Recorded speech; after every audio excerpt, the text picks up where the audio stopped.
Hi there everybody. This is going to be a little bit different from my usual sort of video fare, but I wanted to try and chronicle this sort of personal adventure that I'll be undertaking over the next couple of weeks.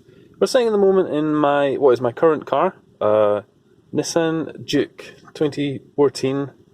It's 1.6 litre, and it's something that I'm going to be saying goodbye to over the next couple of days with any luck. This isn't going to be like a car review because I certainly don't think I have the car knowledge to really be giving an effective review of anything beyond as a sort of a consumer.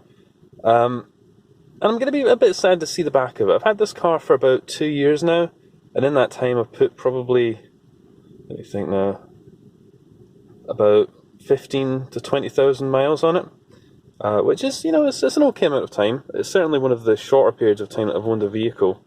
Got this after my last car, a Ford Mondeo. It pretty much died, or at least was very close to death's door. So now I've got this.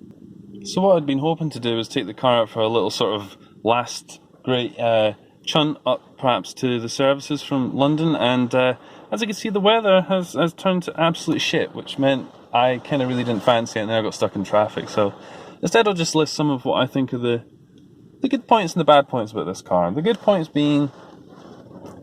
Whoa. Spooky. The good points being the height. I like the sort of the ride position and the interior space. It's a very comfortable place to be. The trim level's nice. This is the Tekna trim level, so it's the highest one other than like the sort of the sporty trims, which means it's all nice and comfortable in here.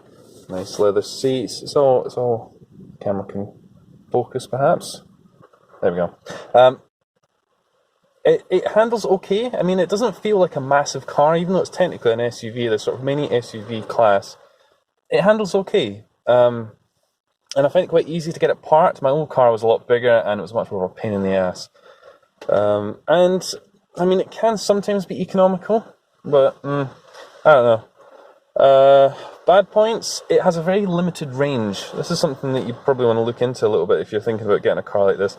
I've struggled to get more than about 300 miles range in this, even driving it quite economically, which sucks if you're doing long hauls on motorways and you don't particularly fancy paying motorway prices. Well, it's really coming down. Sometimes it sounds okay, but it doesn't really go particularly well. I think that the 0 to 60 is over 10 seconds, which may or may not be of interest to you, but yeah, I mean, it started to become a little bit of a thing for me that perhaps I wanted something a bit sportier. It has, I mean, going back to the positives, the mod cons in it are really good. I mean, I really like the reverse camera, the climate control's good. But one thing I've noticed over the times that I've got it is that there's a lot of things that sort of creak and groan, and the passenger front seat likes to kind of creak when there's somebody in it. None of these things are exactly deal breakers, but it's the kind of things that if you're like me and you do a lot of motorway cruising, they can become a little bit grating.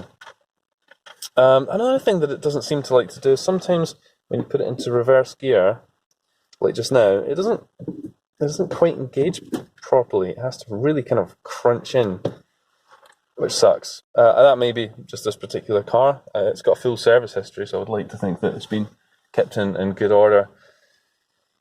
Yeah. I'll miss it. I will miss it.